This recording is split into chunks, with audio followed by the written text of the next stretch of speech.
What would you do if something appeared outside your house, and every light in the neighborhood went out at the exact same moment? Not a power outage, not a storm, because when the lights came back on, there was something standing in the middle of the road.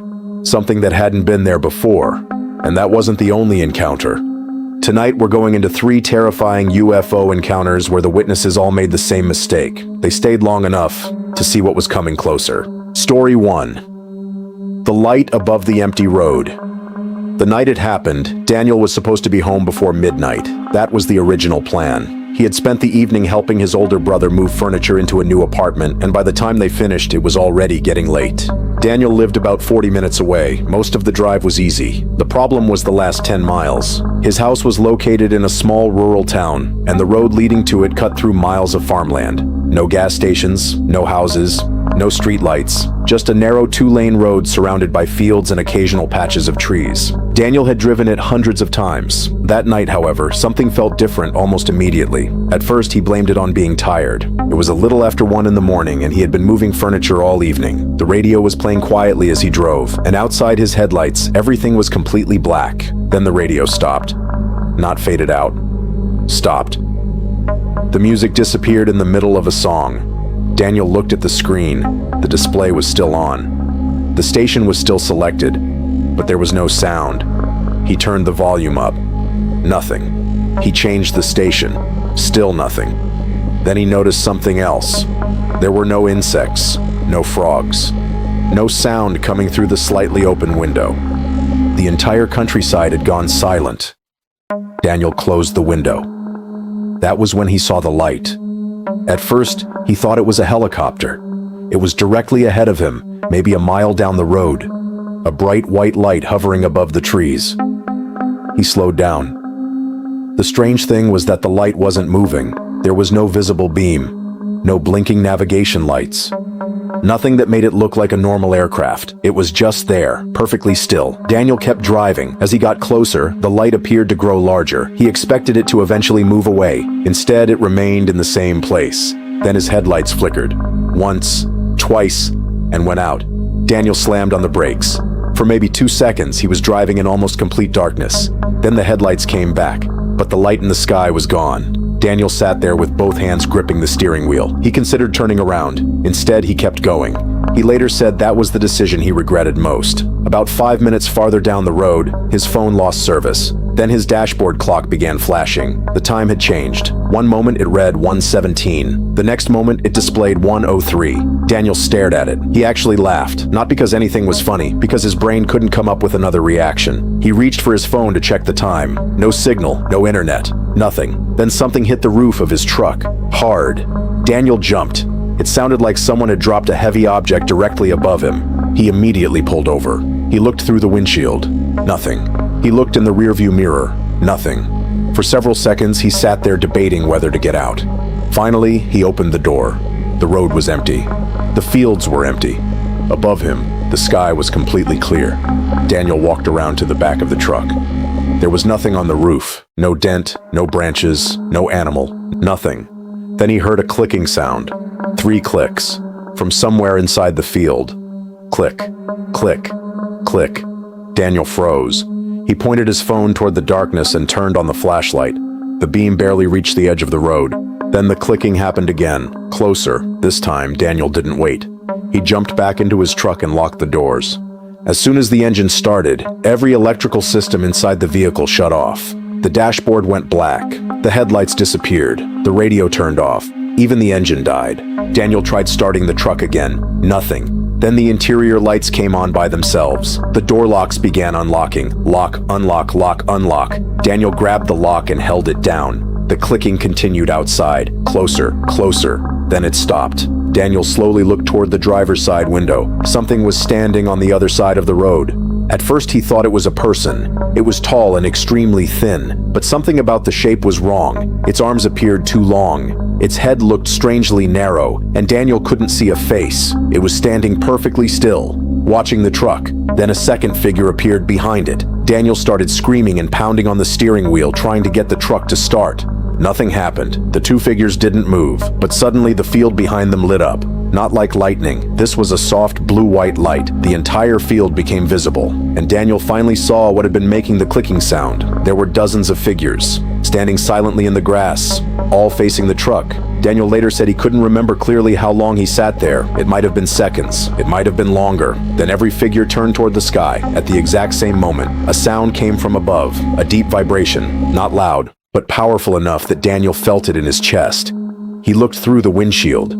Something enormous was hovering above the road. There were no visible wings, no lights, just a dark shape blocking out the stars, and beneath it, everything went white. The next thing Daniel remembered was sunlight coming through the windshield. He was still sitting in his truck. The engine was running. His seatbelt was on. And his phone had dozens of missed calls. Daniel's brother had been calling him since the middle of the night. According to his phone, almost 6 hours had passed. Daniel had absolutely no memory of them. He drove home without stopping. The next morning, he returned to the area with his brother. There was nothing unusual. No damaged crops, no tire marks, no footprints. But when Daniel checked the roof of his truck in daylight, he found something he hadn't seen before. A large circular patch of frost in the middle of summer, and according to Daniel, it didn't melt for almost an hour. Story 2. Something under the reservoir. Maya never believed she had seen a UFO, not until the third night. The first night, she thought it was an aircraft. The second night, she thought it might be some kind of military exercise. By the third night, she stopped trying to explain it.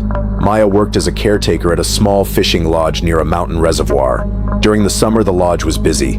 Families came to fish, rent cabins, and take boats onto the water. But during the off-season, almost nobody was there. Maya was responsible for watching the property and checking on the cabins. She usually stayed alone. The nearest town was more than 30 minutes away. The first strange thing happened just after 2 o'clock in the morning. Maya had fallen asleep on the couch with the television on. She woke up because every dog in the area was barking. Not one dog, all of them. She walked to the window. Across the reservoir, on the opposite shoreline, she saw 3 lights.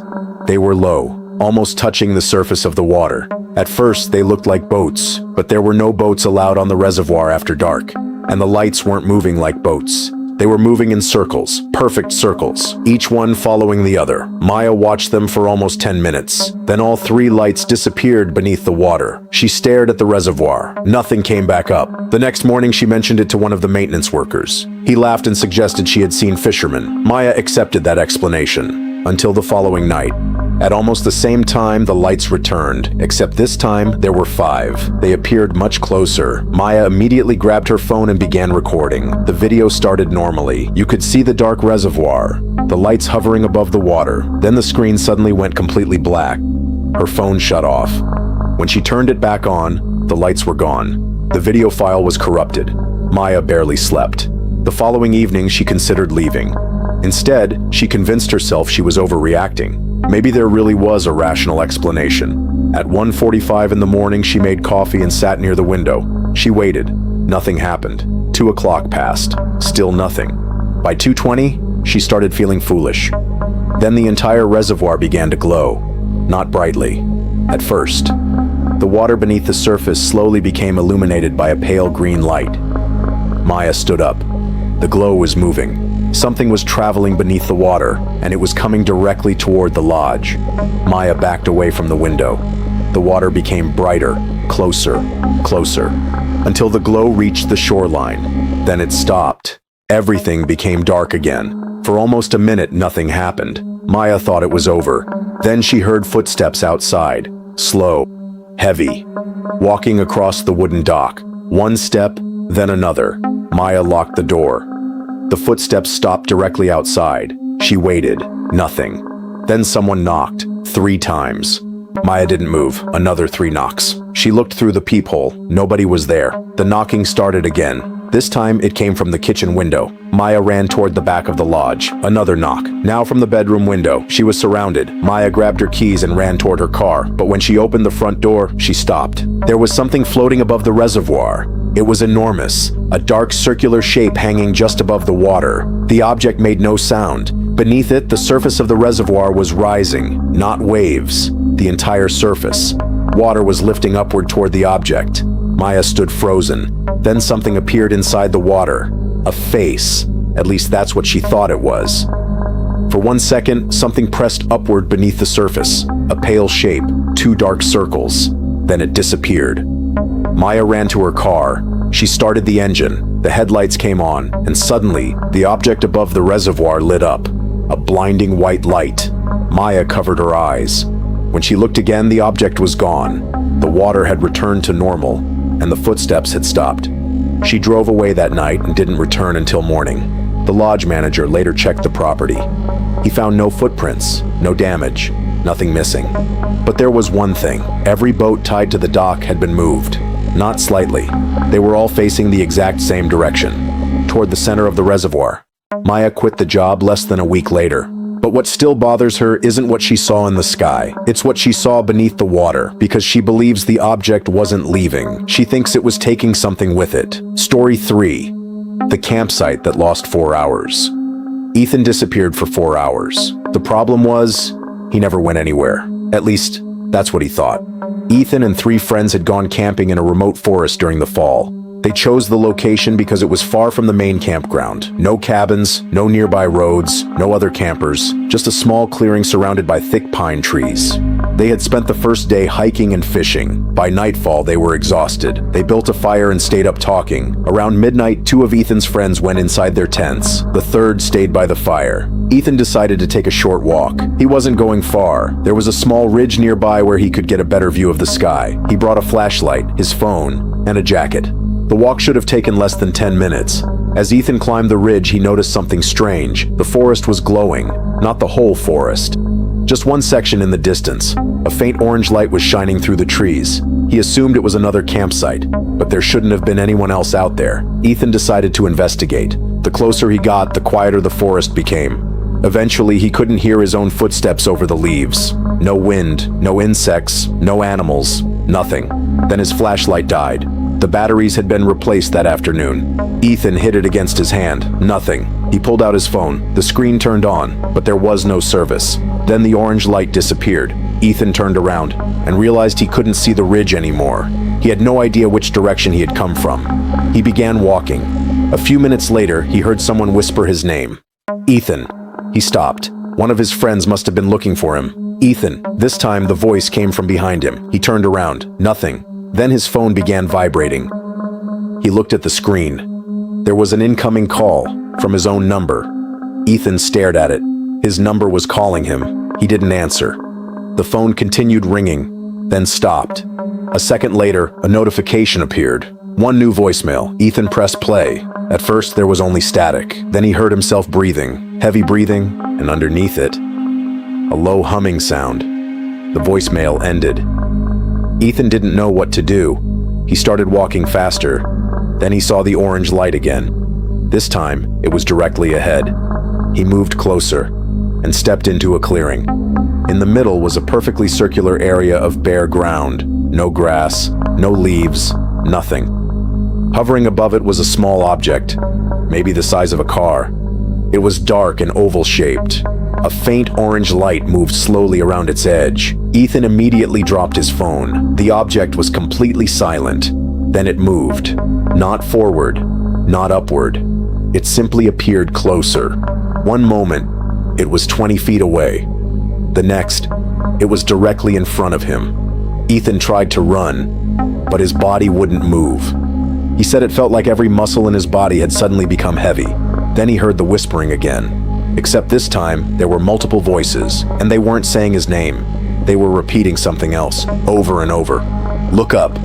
Ethan refused. Every instinct in his body told him not to. The voices continued. Look up. He slowly raised his eyes. Above the trees was another object, much larger, so large that it blocked out most of the sky. Ethan remembered seeing a line of lights around its underside. Then everything disappeared. The next thing he remembered was waking up beside the campfire. The fire was almost out. His friends were standing around him. One of them was yelling. Ethan sat up. They asked him where he had been. He told them he had only gone for a walk. His friends stared at him. According to them, he had been missing for 4 hours. They had searched for him, called his name, walked through the forest with flashlights. They found nothing. Ethan checked his phone. The time confirmed it. 4 hours were missing. Then he remembered the voicemail. He opened his phone. The voicemail was still there. But now it was longer. Almost 4 hours long. Ethan played it through a speaker the next morning. For the first few minutes, there was only static. Then came the humming. After that, nothing. Almost 4 hours of complete silence, until the final 30 seconds. That's when the recording changed. You could hear Ethan breathing, then his own voice, quietly saying, "I don't remember getting back." Everyone around the phone went silent. Then another voice spoke, a voice none of them recognized. It whispered one sentence, very clearly. He didn't. The recording ended. Ethan never went camping in that forest again. But several months later, something happened that made the experience even worse. He received another call from his own number. This time, he answered. And all he heard was the same humming sound, getting louder. 3 different places, a lonely road, a dark reservoir, and a forest where 4 hours simply disappeared. Maybe every story has an explanation. Maybe the lights were aircraft.